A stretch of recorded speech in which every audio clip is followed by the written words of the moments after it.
You're watching Silver News Daily. Subscribe for more. Did you know silver prices are on the verge of skyrocketing? Yes, while everyone's watching gold, silver is quietly positioning itself for a massive breakout. With global tensions escalating and central banks piling up silver reserves, some experts are predicting silver could hit as high as $1.50 an ounce and soon. But how is this even possible?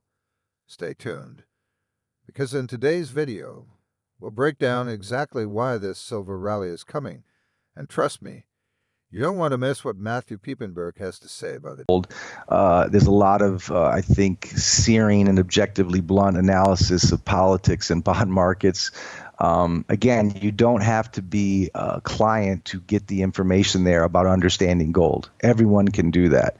And to your point, labor should not be stolen, and the fruits of your labor should not be stolen. And frankly, when was the only time Christ was really upset? It was with the money lenders. If you understand how banking works, if you understand fractional reserve banking, even Paul, even Christ was betrayed by 3 gold or 3 silver coins. I mean, the importance of understanding the fairness of money and the dishonesty of lending, the dishonesty of banking, that doesn't mean that every banker is evil or that every bank has a nefarious agenda. But if you look at the larger understanding of fractional reserve banking, of how they gamble your money, how they debase your money, how money is unequally dispersed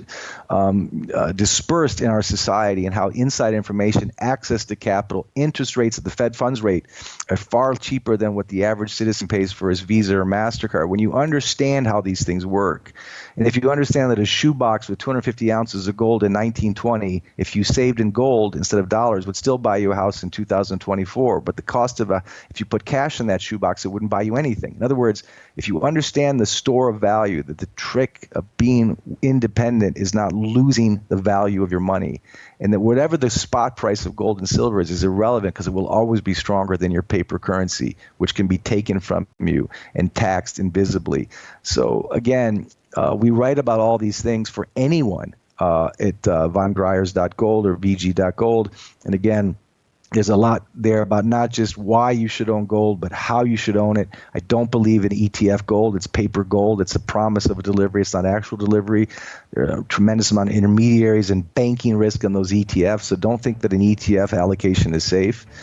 And don't keep your gold in a commercial bank, for Pete's sake. It's not safe. So, Right now, the world is sitting on a geopolitical powder keg. Just recently, tensions in the Middle East exploded with Iran launching over 200 ballistic missiles at Israel. As conflicts escalate, investors around the globe are scrambling for safe haven assets, and silver is right at the center of that demand. Unlike gold, silver has this unique advantage. It's not just a precious metal, but also a crucial industrial commodity. This dual role makes it even more attractive during uncertain times. But here's the kicker. While most eyes are on gold, silver is quietly gaining momentum as a hedge against geopolitical instability. Iran and Israel's ongoing tensions, paired with retaliatory threats from both sides, are driving safe haven flows, pushing silver prices up. Historically, whenever global tensions flare up, silver benefits, and this time, it's no different. Could these ongoing conflicts propel silver past its recent highs? That's what's got the markets buzzing. Why you need it is literally everywhere. And the centralization and the debasement, the centralization of our government, the evidence of that is everywhere, from big tech, big pharma, big media, big military. And the evidence of the distrust that we have in our money is everywhere, from inflation, however it's reported. And sadly, I don't think it's going to be very hard for the bulk of the vast majority of people to start asking harder questions, come up with better solutions. And that's why I love doing conversations like this with anyone I can. Whether they become clients of mine is irrelevant. The more people get informed, and what was that famous quote? Evil is when good men do nothing, stand aside and say nothing. And the least we can do is have a good exchange of ideas or a good debate. But study your history. You don't have to study Matt Piper. You don't have to read my books. You don't have to take a particular stance. Do your own homework. You'll figure this out. You may get into a Bitcoin gold debate. Fine, have it. Do it.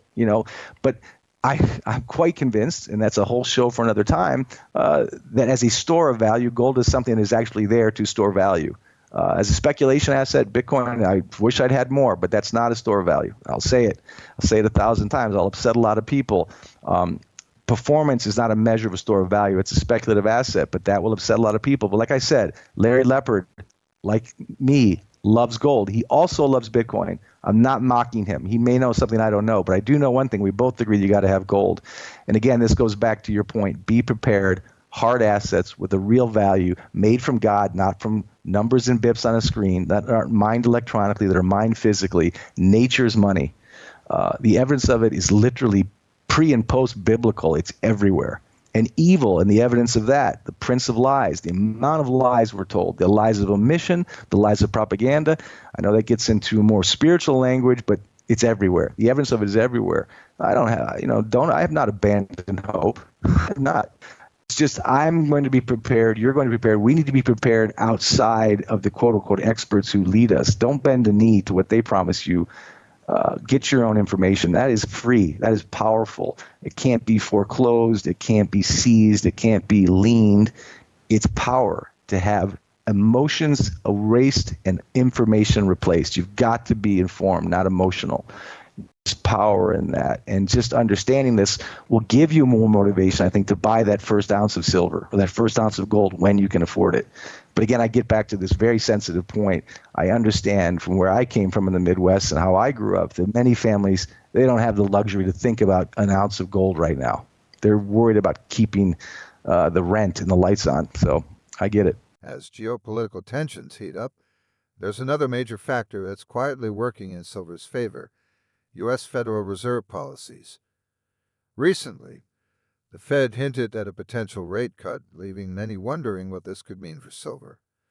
You see, higher interest rates make holding non-yielding assets like silver less attractive to investors. But as the possibility of rate cuts looms larger, the opportunity cost of holding silver is dropping fast. What's even more important is inflation.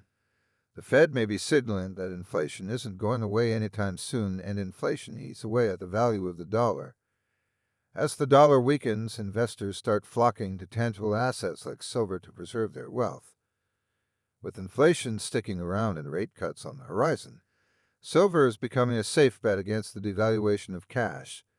This is why experts are eyeing silver as a smart hedge, not just against market instability, but against a weakening U.S. dollar itself. To debase the dollar, and eventually we're going to go from QT to outright QE, and QE is just creating money out of nowhere with a mouse click at the Fed. And if they don't do that first, they'll do it through the TGA account, the Treasury General account. They'll get liquidity through the reverse repo markets, and they'll get it through supplementary leverage ratios, which allows basically the too big to fail banks to create basically QE for the Fed and keep it off the Fed's balance sheet. But they will continue to expand the broad money supply, debase the money in your wallet and in your checking account, and then blame it on something else, or basically, more importantly, lie about the actual inflation or omit it from the headlines because it's too wonky, too complex for the average person to understand.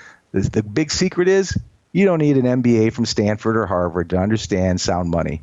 Anyone, and you and I talked when we met about your son, figured this out on his own. He learned this on his own. Anyone who's curious, who's conscious, and who's not going to bend the knee to propaganda and just false bromides from politicians, whatever stripe, anyone who takes the time to study the history of sound money from centuries ago, millennia ago, or decades ago will get the same conclusion. And, it's right there for all of us to see. So we got to get past the cynicism and get to solutions and be, as you said, prepared as a Boy Scout should, but be informed. And to be informed isn't that hard. And the evidence is literally all around us. It's not just an echo chamber of picking the evidence that I like. I wish it would be an easier solution than gold. It's very expensive. I wish there was other ways, but there isn't, and I've accepted that. And I've gone from being a very lucky and successful hedge fund manager to a gold stacker, not because I'm kooky with tinfoil hats. And believe me, in our offices, one of our partners worked at Salomon Brothers for 7 years, the managing director at Morgan Stanley. Egon came from the banking system. I came from the banking system. We're not naive about banks or money or markets. We didn't pick gold because it was just fun. It's because it's the natural understanding, natural evolution of risk. It's a natural understanding of the rigged to fail system that is the banking system. It's appalling. And the more you dig into that, with its fractional reserve banking, the repeal of Glass-Steagall, what banks actually do, it's actually quite depressing. But like it or not, we're not here because we're kooks. We're here because we understand that system. But you don't need to be in banking. You don't need to have an MBA. To my point, like Elijah, like yourself, like millions of others that are figuring this out, sound money and the evidence. Now, here's something most people overlook. Silver isn't just a safe haven in times of crisis. It's absolutely crucial to the clean energy revolution. Silver plays a vital role in solar energy and electric vehicles, and as the world pushes towards decarbonization, the demand for silver in these industries is skyrocketing. In fact, silver is essential in solar panels because of its incredible conductivity. With governments across the globe investing billions into green energy, the demand for silver in solar applications alone is expected to rise by a staggering 170% by 2030. And let's not forget about electric vehicles. The average EV uses up to 50 grams of silver, and with electric vehicle sales growing at record rates, silver's role in this industry is only going to expand. This booming industrial demand is creating a silver squeeze, limited supply, rising demand. Combine this with geopolitical uncertainty and inflation, and you've got the perfect recipe for silver prices to shoot through the roof. Weimar said this over and over to 1799 France, 1720 John Law. Without exception, debt-based countries do two things. They go to war and they debase their currency. And the one thing you can do is at least think about sending your son or daughter to a war before they get drafted. I'd say no. And secondly, prepare financially through hard assets like silver and gold. That's, to me, beyond a Swiss-based, high-expensive gold storage solution, or a U.S.-based, or a German-based, or an Austrian-based. Get past the pundits, get past the selling the book cynicism, and study history on your own. Study the history of sound money. Study the history of governments with their backs against the debt wall, whether that was Castro and Batista, whether that was the Bolsheviks, whether that was Weimar, whether that was France, or whether it was Mussolini or Spain under Franco and Mussolini in Italy. Every kind of system that gets drunk on debt goes to centralization, currency debasement, and war. I'm hoping that war in a nuclear era is not one of the boxes politicians can check. But the article I wrote today that comes out tomorrow is literally titled Global Snapshot. Stupid, broken, and evil. The evil being the final opportunity. The financial system is stupid. The bond market is broken. The last checkbox we have to distract us completely and take the blame off our politicians is war. And that is one place, then again, where I hope I'm definitely wrong. But I think all of us, whether we're pro-strong dollar or pro-weak dollar, whether we're pro-Bitcoin or pro-gold, we all agree that currency is being debased relatively. We all agree that in the end, whether you're even a crypto guy or whether you're a strong DXY guy, all of the guys I debate with, we all share one thing in common. We believe in gold and silver. And the central banks do, even though I don't like central banks. The IMF does. I don't like the IMF. I don't like central bank digital currency. I don't even like the BIS at all. They're the worst of all. But whether I like them or not, I have to agree that the reason they're pitching and understanding gold as a tier one asset is because they understand that fiat money, including the US dollar, the world reserve currency, is more and more of a laughingstock of its former self, because throughout history, nations with their backs against the debt wall debase their currency. There is no exception to that. None. And what we are seeing today, based the day after another rate cut, which was not a surprise, coming full circle. Of course, Powell's cutting rates. He can't afford higher rates. Of course, he's going to. As we talk about silver's growing demand, we can't ignore one of the biggest players in the global economy, China. China is both a major consumer and producer of silver, and its influence on the market is massive. Recently, China has been ramping up its fiscal and monetary stimulus, which should, in theory, boost industrial demand for silver, particularly in manufacturing and clean energy. However, there's a catch. China's manufacturing activity has shown signs of slowing down, which could restrain the growth in silver demand. Despite these challenges, China's commitment to its industrial sectors, especially in clean energy, continues to drive demand for silver. The country's push towards solar energy and electric vehicles still places it at the center of the global silver market. But with unpredictable manufacturing growth and potential slowdowns, how will this impact silver prices moving forward? This is where the global supply-demand balance becomes even more crucial. Very high. They're millionaires, and yet these millionaires are also very cynical, very distrustful. They're asking about whether they should leave country X, Y, or Z. I have clients from 90 countries, and all of them think one country will be better than it. They have the means to do that, but the point is they're just as worried about their personal sovereignty as someone struggling to pay rent is in Ohio right now. They just have more means, but they still feel somewhat flustered. Where do I go? Is it Singapore? Is it Switzerland? Is it New Zealand? The truth is, it's hard to say. None of those have shown great examples of personal sovereignty or good leadership during the COVID hysteria as an example, as a litmus test. And to your point, you can prepare whether you're middle class or a millionaire by having some personal sovereignty intellectually, spiritually, and financially through hard assets. But what I was saying is, Egon and I have always said this for decades, and Egon long before I was a client and then a partner.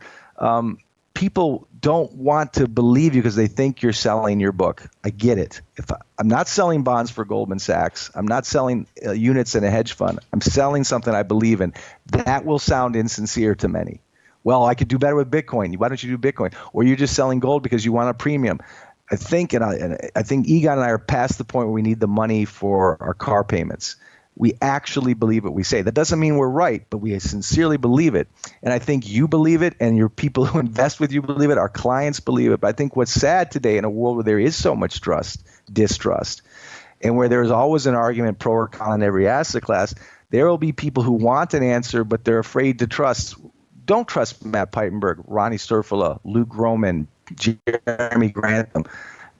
Look at the history of governments, look at the history of currencies, look at the history of gold. It's not a barbarous relic. Look at the central banks today. Modern central banks are buying it for a reason. Modern nations are stacking it for a reason. Get beyond the cynicism that we are selling our book or peddling a product. Look at history. And again, if you do, you will see without exception, from time immemorial, from the first Persian trading huts to the Ming Dynasty to the Romans to Yugoslavia, the 90s, to Now, let's talk about something that often flies under the radar: silver supply. While demand for silver is soaring, the supply side is facing significant constraints. Silver mine production has been stagnant for years, and it's expected to decline even further in the coming year. In fact, most silver is actually a byproduct of other mining activities, meaning only a small percentage of global mines are dedicated to silver itself. This creates a bottleneck that could send prices skyrocketing as demand continues to rise. But that's not all. Recycling is becoming an increasingly important piece of the puzzle. Recently, StoneX acquired JBR, one of the top companies in silver recycling, aiming to meet the growing global demand for recycled silver. This move signals just how tight the supply chain is becoming, with even major players needing to secure their own silver sources to keep up with demand. As the world transitions to more green technologies and industrial uses, this supply crunch could be the key factor that pushes silver prices to new heights. Or your financial advisors. You can hope for a rising S&P. You can hope that lower rates will be stimulative. You can hope that you can somehow beat inflation, maybe with a better return. But the truth is you're still dealing with a currency that is melting like an ice cube, or as I said in this German conference, like mountain snow in spring. And so you're getting nowhere. That leads to a lot of frustration. Again, you can become your own central banker. It doesn't mean you put everything you have liquid into gold or silver, but you have to have, and we'll say it over and over, you have to hedge stupidity. You have to hedge dishonesty. You have to hedge diabolical Machiavellian, power-hungry self-servants posing or masquerading as public servants. You have to think for yourself. Doesn't mean you have to agree with me or you or anyone else, but I think if you do your homework, you can do what the central banks and the BIS and the Eastern central banks and the BRICS countries and the Europeans are doing. Distrust the American dollar, distrust the American Fed, or at least question it, and you can insure against that type of debasement through hard assets in general and precious metals in particular. And if you don't have a lot of liquid cash, you can at least, I think, put some aside, even if silver is reaching, a little bit higher than it was a year ago, but you can still afford silver. You can still afford a little bit each month. The premiums are very high, especially when you're just buying coins. That can be hard. You know that as well as I, and better than I in some ways. But I think anyone can take a little bit and protect themselves. Our clients have very high net worths, so it's not the same. They're just as concerned, but they're not as at risk as the middle class is. And I think that's the greatest sin of all, the greatest crime of all, is it's always the middle class that are the first to be drafted and the first to be clipped in a recession, or the first to be drafted in a war. And unfortunately, the more things change, the more they stay the same. That's why I consider America less of a democracy than it is a feudalistic society of serfs and lords.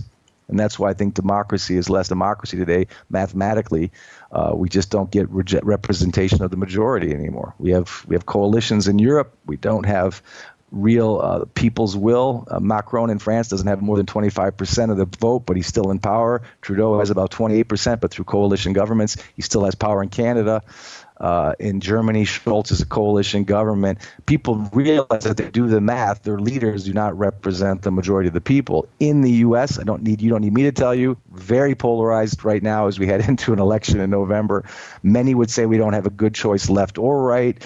Again, I'm not here to give a political view. I'm just saying there is a lot of disenchantment, distrust, and there is a lot of wealth inequality. I think the wealth inequality in America is higher than it is in Europe at this point, and it's more palpable. And that wealth inequality creates resentment, and that resentment is never good for a democracy, whatever we want to call it. But again, as I joke, I'm no fun at a cocktail party. This is what I see. And I do see the wealth inequality here. I see the frustration and the tensions, and I definitely see with the euro, even the Swiss franc, which is stronger than the dollar in a lot of ways inherently. I still see people unable to make it through the month, and that that is something new. And I think you certainly see it in America more so than you ever did 10, 15 years ago. Anyone listening can agree with that. So, what does all of this mean for silver's future? Matthew Piepenburg, a leading expert in precious metals, has been following these trends closely, and his insights paint a clear picture. The stars are aligning for a major silver rally. With rising geopolitical tensions, inflationary pressures, skyrocketing industrial demand from clean energy, and a tightening supply chain, silver is poised to break out like never before. Piepenburg believes this rally isn't just speculation. It's a matter of when, not if. Central banks are quietly stacking silver, anticipating the same shift. With inflation eroding the value of currencies worldwide and global instability driving safe haven demand, silver has the potential to surge well beyond $50 per ounce. And for those who are prepared, the time to act is now. As these key factors converge, silver could soon outpace other investments. If you've been waiting on the sidelines, this might just be your last chance to secure your position before the market takes off. Remember, this isn't just about silver as a metal. It's about securing your financial future in a world of uncertainty. And unfortunately, I wish I could say they're going to get better. I wish I could say a particular political party or leader will make it better. It's going to take far more than one person or one term to get us out of this mess. And sadly, to Hemingway's point, I think we're in that stage that's gone from temporary prosperity to permanent ruin. The only thing we haven't got to is war. And that scares me a lot. And I'm not trying to be scary because, war seems unthinkable. It's now becoming more and more discussed. Recently, the U.S. has been very firm that China is giving too much help to Russia in its war effort. There's discussion about the U.S. giving Zelensky the capacity to use missiles that can go deeper inside Russia.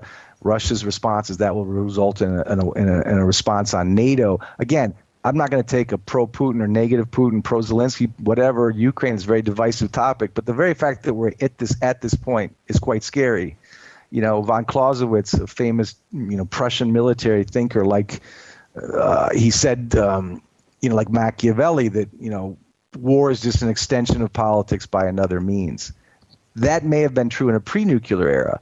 In a post-nuclear era, I think it's insanity, and yet we're still seeing that there are people who can argue that there are strategic ways to use nuclear weapons, that war is still a policy, and that war, by the way, again, would be good for governments to distract the people, as Hemingway said, from inflation, to distract the people, and they'll be willing to bend the knee to fear and patriotism or rationing or extending the blame from the policymakers to the war makers or the war that you're defending, that seems unthinkable to me. I was just walking with my daughter through the American cemeteries here in France, with the border of Germany and France and Switzerland, and the Meuse Argonne and in Metz, 10,000 graves for one battlefield. And you see, young boys from Montana, Connecticut, California, Michigan, Virginia, Tennessee from 1918. The war ended in November. A lot of those graves were dated October 1918 because America came in late in the war. It's incredibly heartbreaking. It's irrational amount of death. It's inconceivable. And that was in a pre-nuclear era. The idea that we're even at this brinksmanship today in 2024, like we were in 1914, in a nuclear era, to me does seem unthinkable. And yet I'm reminded by those cemetery walks that the unthinkable can become reality. And that was very disturbing. So, a very hurt middle class, a struggling currency, a debased currency, and war drums beating in a politically polarized America. Again, it sounds depressing, but I don't really see how we can avoid these topics anymore. And again, I get back to your point. There aren't a lot of things you can do to rely on your central banks